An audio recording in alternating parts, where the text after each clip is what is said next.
कक्षा 10 गणित त्रिकोणमिति के अनुप्रयोग महत्वपूर्ण प्रश्न है। एक नदी और ये 2025 में आया हुआ है। एक नदी के पुल के एक बिंदु से नदी के सम्मुख किनारों के अनुमान कोण क्रमशः 30 डिग्री और 45 है। यदि पुल किनारों से 3 मीटर ऊंचाई पर हो तो नदी की चौड़ाई ज्ञात कीजिए। ठीक है, चलिए निकालते हैं नदी की चौड़ाई। दिया क्या है?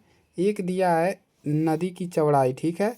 एक का इसको मान लीजिए पी क्यू, ठीक है। यह नदी है, नदी से 3 मीटर ऊंचा एक क्या है, नदी से 3 मीटर ऊंचा 3 मीटर एक पुल है, ठीक है। एक पुल है, नदी से 3 मीटर ऊंचा एक पुल है।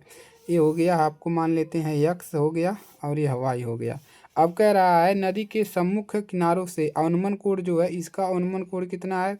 इसका अनुमान कोण 30 डिग्री है और इस वाले का कितना है? 45 डिग्री है, ठीक है। इसका कितना है? 45 है, ये कह रहा है, ठीक है। अब आपको यहाँ पर 90 डिग्री का कोण बनाएगा, ठीक है। इधर वाला 30 डिग्री है, इधर वाला 45 डिग्री है। अब आपसे पूछ क्या रहा है? आपसे पूछ रहा है, इसको मान लेते हैं ए, ठीक है, कि 3 मीटर की ऊंचाई पर है तो नदी की चौड़ाई ज्ञात कीजिए। इस नदी की चौड़ाई ज्ञात करना है, ठीक है। तो नदी का चौड़ाई आराम से निकाल लेंगे। तो क्या करेंगे, हल में मानेंगे, माना पी क्यू जो है, क्या मानोगे? माना पी क्यू नदी की चौड़ाई है, नदी की चौड़ाई पी की जो है नदी की चौड़ाई है। और मान लेंगे, माना, ठीक है, मान लेंगे ए जो है, ये बिंदु है नदी के पुल, नदी के पुल का एक बिंदु है, एक बिंदु है, बिंदु नदी के बीच का मतलब मान लेंगे एक बिंदु है, ठीक है। तो अर्थात आपका ए बी जो दिया है, कितना दिया है? इसको मान लेंगे बी, मतलब ए बी की ऊंचाई कितना दिया है? पुल की ऊंचाई कितना है? 3 मीटर, 3 मीटर ऊंचा पुल है तो 3 मीटर ये दिया है प्रश्न में, ठीक है। 3 मीटर है। ए से नदी के सम्मुख किनारों पी और क्यू अनुमान कोण क्रमशः 30 डिग्री। पी और क्यू का अनुमान कोण कितना है? इसका 30 डिग्री, इसका कितना है? 45 डिग्री है। क्लियर है। चलिए अब इसमें क्या लगाएंगे? हम लगाएंगे समकोण त्रिभुज, समकोण त्रिभुज ए बी क्यू। कहाँ पर है? A B Q. इसके लिए हम समकोण त्रिभुज लगा रहे हैं। तो हमारा होता क्या है? समकोण त्रिभुज लगा देंगे। समकोण त्रिभुज में तो हम इसकी दूरी निकाल लेंगे, कैसे? tan थीटा से। tan थीटा बराबर क्या होता है? लंब बटे आधार। लंब कितना है आपका? ए बी बटा आधार कितना है? आधार है आपका बी क्यू। tan थीटा का मान कितना दिया है? हम ए बी क्यू की बात कर रहे हैं तो 45 डिग्री, तो यहाँ पर रख देंगे tan 45 डिग्री बराबर, ठीक है। tan 45 degree. ए बी का मान कितना है? ए बी का मान 3 हमको पता है, और बी क्यू आगे हल कर लेंगे। इसका मान होता है 1 बराबर 3 बटा बी क्यू। तो यहाँ से बी क्यू का मान कितना मिल गया? बी क्यू का मान मिल गया 3 मीटर, ठीक है। 3 मीटर मिल गया। अब पुनः कौन सा समकोण त्रिभुज लेंगे? ए बी पी लेंगे। अब पुनः एकदम आसान है, पुनः समकोण त्रिभुज ए बी पी में, ठीक है। अब यहाँ से क्या लेंगे? अब यहाँ से लेंगे tan वाला। tan थीटा बराबर क्या होता है? लंब बटा आधार, यानी कि ए बी बटा बी पी, ठीक है।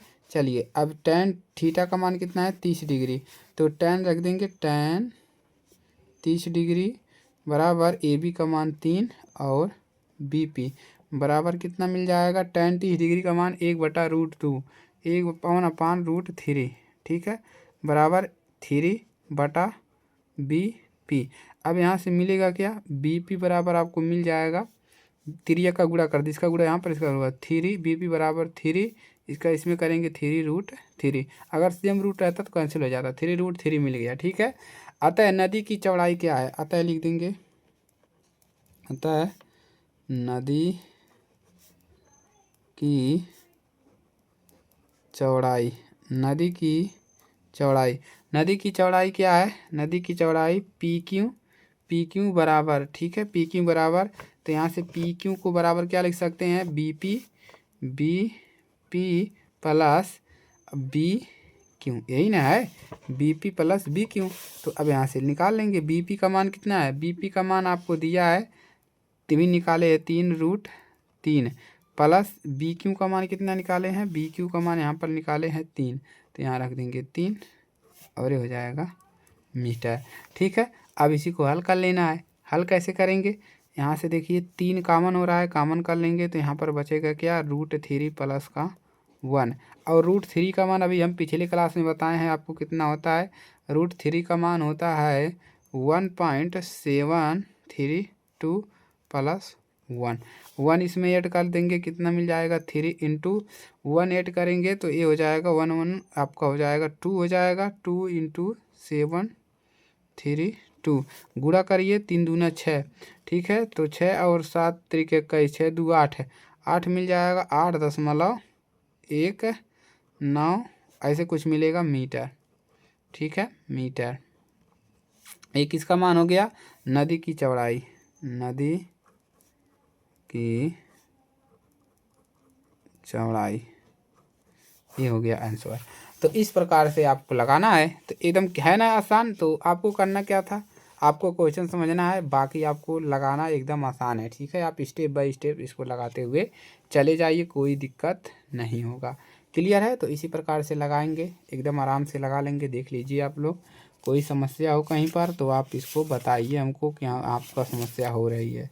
ठीक है, तो जो भी प्रश्न नहीं समझ में आता है आपको, ये तो समझ में आएगा 100%। अगर आपको और कुछ पढ़ना है तो आप कमेंट करिए कि आपको क्या नहीं आता है, उसको मैं पढ़ाऊँगा। आपके कौन से क्वेश्चन चैप्टर, कौन से सब्जेक्ट नहीं तैयार है, उसको भी मैं आपको सिखाऊंगा। ठीक है, चलिए, तो लाइक कीजिएगा, शेयर कीजिएगा ज़्यादा से ज़्यादा, ताकि बच्चे की मदद हो सके। ठीक है, मिलते हैं नेक्स्ट क्लास में। जय हिंद, वंदे मातरम।